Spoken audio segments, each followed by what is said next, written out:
Last week, I showed you how I planned my Halloween party. This week, I'm showing you exactly how it all came together. The food, the drinks, the DIYs, and a few secrets that made it feel like the coziest, spooky dinner ever. So let's start with the food. I did an autumn grain salad, a butternut squash pasta, and garlic pull-apart sourdough. Let's get into exactly how I made each of these. First, let's start with probably the ultimate star of the show, which was my fall butternut squash garlic pasta. Now, I wanted to do something that was going to be a crowd pleaser, that would keep well, but also was pretty easy to make and could use really great seasonal ingredients. So I picked up the fattest butternut squash I could find at the farmer's market last weekend because I'm only giving my guests the best of the best ingredients here, honestly. So this is how we make it. You got to peel your butternut squash. You got to get the skin off. So I peel mine with a regular like potato peeler, and you just got to make sure you get past the light colored part to the dark colored part. Or you can just use a knife the good old classic way. I have just found it easier over the years to do it with the potato peeler and grind it out. Once you got all the skin off, you're just going to get the seeds out. We're basically taking the whole butternut squash here and giving it a big chunk, if you will. We just want it to be in small enough pieces that they're going to roast evenly and not have to sit here for too long in the oven. And this is about 2 pounds of butternut squash. So once that is onto a baking sheet, we are also going to take one medium yellow onion, dice that up, like I said, rough cubage, add that onto the baking sheet, and then I did 2 heads of garlic, just cut the tops off, and we're doing those just like how we do roasted garlic in the oven. Just keep the tops off, have them sitting up like this, and then we're going to coat everything in a nice coating of olive oil. Add some salt and pep, and then give everything a good mix. This is going to go in the oven at 400 degrees for an hour. And you want to keep an eye on it because we want it nice and soft and roasty, like this golden color, but we don't want it to burn. And after about an hour, everything comes out looking like this. Nice and toasty. Our heads of garlic, the cloves are just starting to pop out. Now we're going to work on making the sauce. So everything that we had on this baking sheet, we're putting in the blender. We just don't want the entire head of garlic in the blender. So set those aside.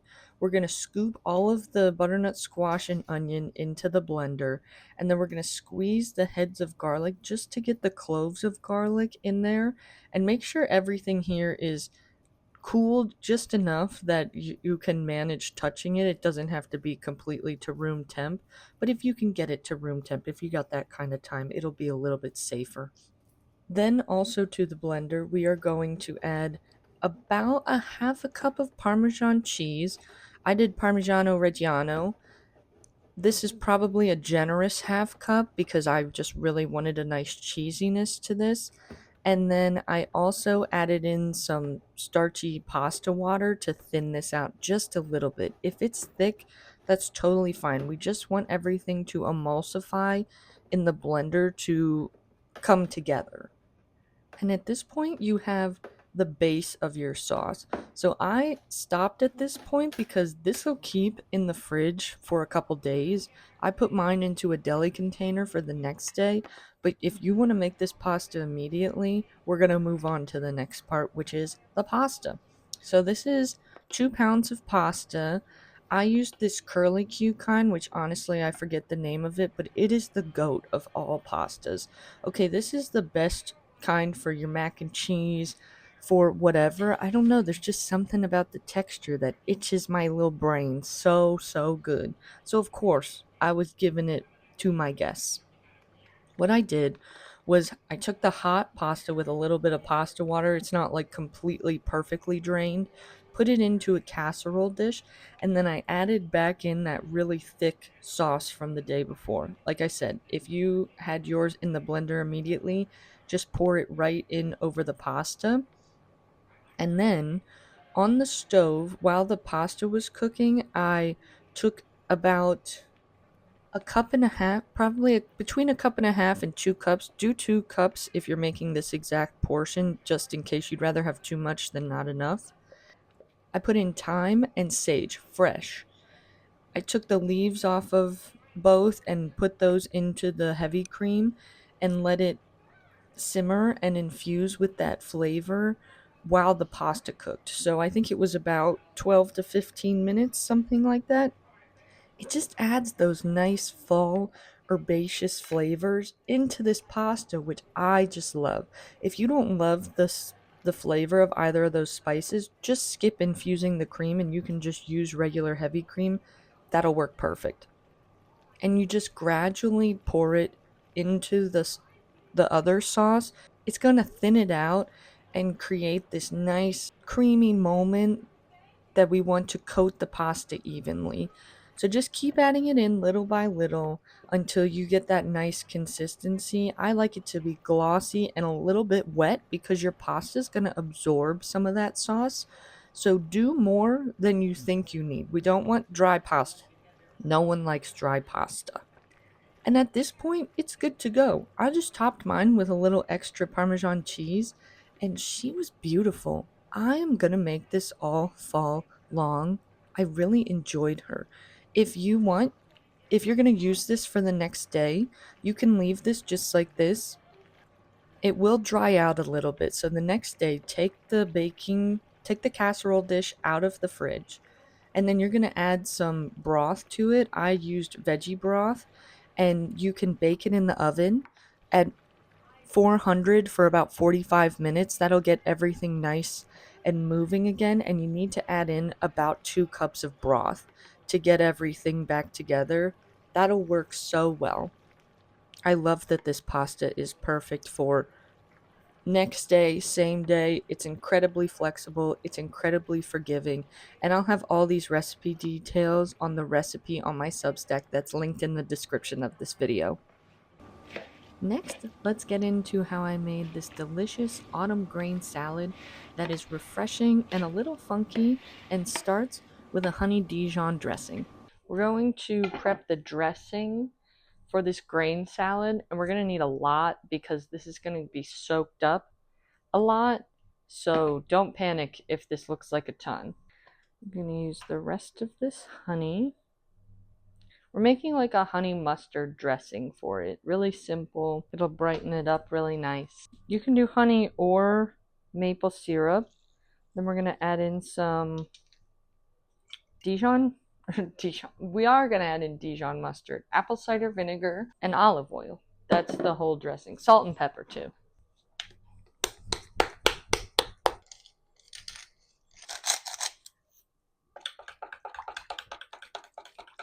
Then once the dressing's finished, the only things that are going in this are some red onion, apple, goat cheese, dried cranberries, and pumpkin seeds. That's it. We'll just toss the whole thing, and it can sit cold and let those flavors infuse until the party's good. After the dressing's done, it's just time to assemble. So this is a big bowl of a wild rice that I got from Trader Joe's. I thought it was so cool. It was very long grain and it's blacks, and I thought that would add a little spooky element, but when I cooked it, it opened up a little bit, and that's where that slightly tan color is coming from. But it ended up working out great because I didn't want this to just be a one texture grain salad. So I also added in farro. I also got this from Trader Joe's, and I love this stuff. I think it's underrated. It's really high in protein. It's got great texture, and I thought it would just be fun. So we did about 2 parts of rice to 1 part of the farro, gave that a good mix, and then we started adding in the parts that everyone wants and loves. So I did a whole apple, about a quarter of a red onion, about a quarter cup of roasted and salted pumpkin seeds. Don't get the unroasted ones unless you either want to roast them yourself The salt doesn't add too much, so go with these. I got these from Trader Joe's. And same thing about a quarter cup of dried cranberries. I gave it a good mix at this point because the last thing we need to add in is goat cheese. I did about 4 ounces of goat cheese. I think it's like half of the long tube. But I wanted to mix this up first because we don't want to break up the goat cheese too much. And at this point, everything can be mixed and it's not going to get all chunky and weird. Then, once that's done, like I said, half a block of the big one. They also sell the small ones. I don't know if it's 2 or 4 ounces. Please check the recipe on Substack. That is where I get my information accurate. But once everything's in there, we just break it up a little bit so it's nice and evenly distributed. Top everything with the dressing till it's nice and glossy coated. I just put a lid on this bowl, popped her in the fridge, and on to the next one. Can be a staple for dinner time or any party, and it's the garlic and herb sourdough. Now, here is where I want to give you a little cheat code. Okay, I make my own sourdough, right? That's already a pain in the butt. If you don't want to do that, you can get a loaf of sourdough. Pick it up at your local farmer's market, get it from Walmart, wherever you want to get her done. Get the sourdough however you want to do it. Okay, I had to prep this sourdough almost 2 days in advance because of party timing and whatnot. But then I could bake it that morning, so do what works best for you. Do whatever fits your lifestyle. So basically, all you're going to need a loaf of sourdough bread. Then all I did was before the party, I took 2 sticks of butter or I used one of the large Kerrygold butter blocks. I melted that in a deli container. You can do it in a bowl, in a Tupperware, whatever works. And then I added in a tablespoon of garlic. The minced garlic that comes in a jar. Yeah, I just popped that in there. And I added in a tablespoon of Italian seasoning. That's literally it. I put the whole thing in the microwave to melt down, gave it a good mix, and I just let that sit on the counter until the time of the party to infuse with the flavors. Then, when it was time for the party, I took the bread and I wanted this to be easy to pull apart. This bread had a really thick crust on it, so we ended up needing a knife for it anyways at the party. But I sliced one into thick slices and the other one into little squares. And then, right before the party started, I took the container of butter, reheated it, and then I dumped it over each of the loaves. So this was good for 2 loaves of bread. If you wanted to do this for one, the recipe on Substack is specifically for 1 loaf of bread. And let me tell you, this was also a fan favorite, but if you don't like garlic, it's gonna be tough for you. If you're a garlic girl, this is the recipe of the century. You know what's coming up next, and it's the drinks. I kept it simple with 2, and I honestly loved them both, but I always love to offer an option for a cocktail and a mocktail. So let's start with the cocktail option, which was my sweet red sangria. It was called The Last Pour. And it's a pretty standard red sangria, but I definitely made it on the sweeter side because that was just kind of the audience, the crowd. It's very rare that you'll have an audience who wants a dry drink over a sweet drink. To make it in this large batch like I did 4 bottles of a red blend wine, 4 cups of pomegranate juice, 2 cups of orange juice, and then I did 1 cup of vodka. Easy, keeps it nice and seasonal and fresh. And then right at the end, I added in a couple cinnamon sticks and some sliced oranges that actually sat in this for a couple hours to infuse that into the sangria. And then right before the party started, I added in some little eyeball ping pong balls that I had just for some extra fun. The mocktail was incredibly easy.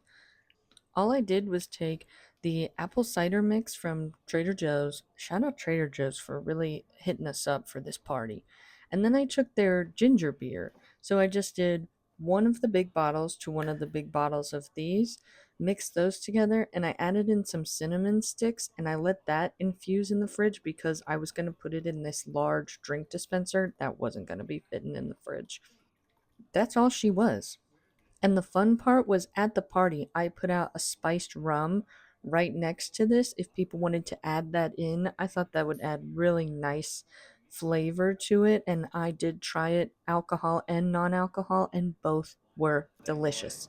Easy cocktails make for wonderful drinks that everyone will love. And now let's get into some DIYs. These are some of my favorite DIY decor hacks for really any party. You can kind of customize them for whatever the theme is. It's mainly signs and balloons, which, if you have access to Canva or Adobe, anything where you can make little fun designs, this is gonna be for you. What I do is personally, I use Canva. I make some designs on there and I usually make multiple options because once it actually gets in front of me, sometimes you realize things are a little bit harder than you thought and you might want to pivot or you might not have enough time. So I made a couple different variations of signs. I knew I wanted like an entry sign, and I knew I wanted something else to be intriguing by the food. So I did this Happy Halloween sign and the Take a Bite sign. And I got this little projector and I just projected the designs. Unfortunately, I had to put the designs onto a USB drive. Don't try to make it seamless. This was a little clunky, but I just projected them and then hung the poster board up and I traced them here with a white paint marker. I've done this before the opposite on white poster board with black paint markers, but I always recommend using paint markers or doing the outline in a Sharpie and then actually painting it in. You'll notice on a lot of my signs there are little lines because the paint marker was running out or wasn't thick enough, which I actually despise with all of my might, but sometimes you gotta work with what you got. And this is what worked for us for this party. So I made both of those signs, and then also on Canva, I designed the little food signs. So I think of these in a grid system. So I divide up the paper onto a grid system, and then you think about the fact that you're going to fold the paper in half. So once you put the designs in the right spots, then you delete the grid besides where you want to cut, so that way things come out nice and seamless, just like this. I actually printed these out at the library and then had to glue them onto cardstock because you're not allowed to put cardstock in the printer at the library because it jams.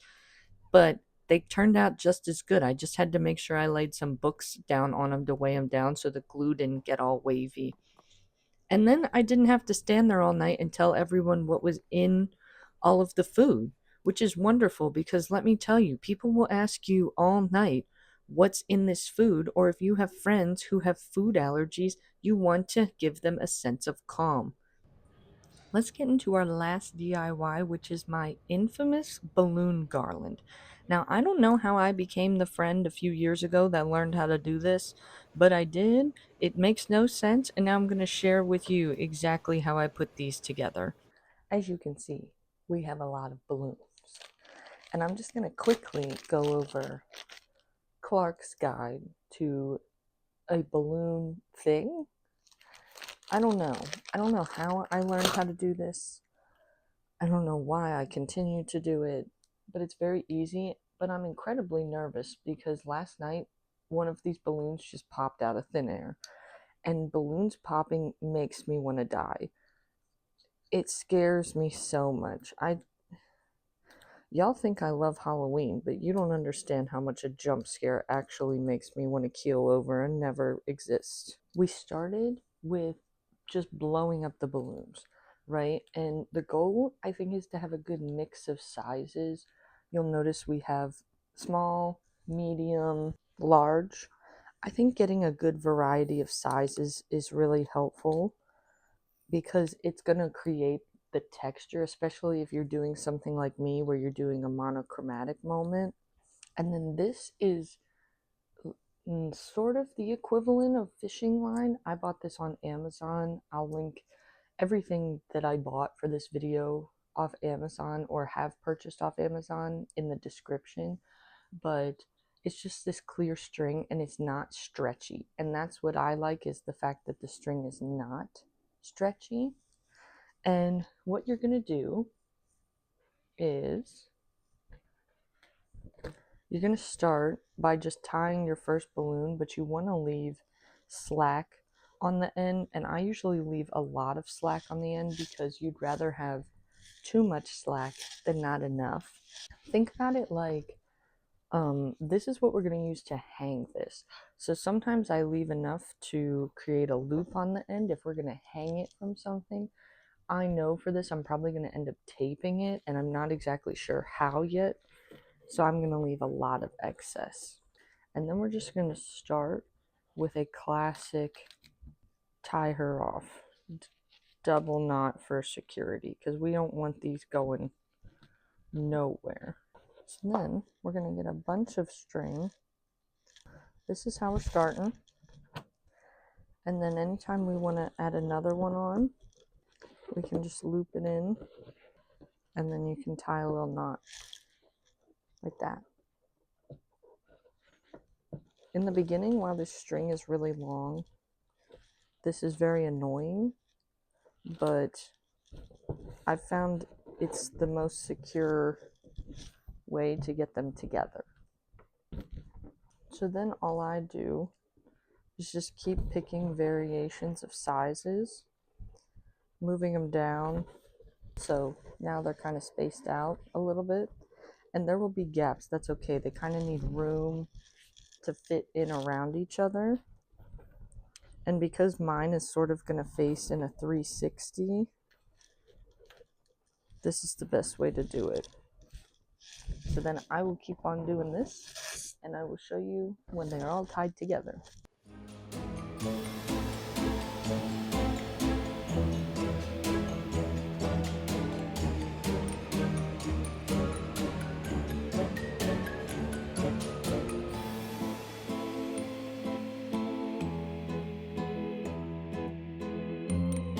Okay, that's officially everything I made for my Halloween party. I think this might be my favorite setup yet, I'm not gonna lie. If you love the recipes or DIYs, hit like so I know to do more seasonal dinners like this one. Subscribe if you want to see what I cook up next.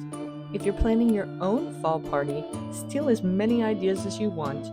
I will have all of the recipes and templates linked here in the description, and they are also going to be on my Substack. That's what they're here for. And if you want the behind the scenes of how I planned it all, that video is also linked there. Until next time, happy haunting, happy Halloween, and thank you so much for spending time with me at the table. I'll see you here again soon. Bye!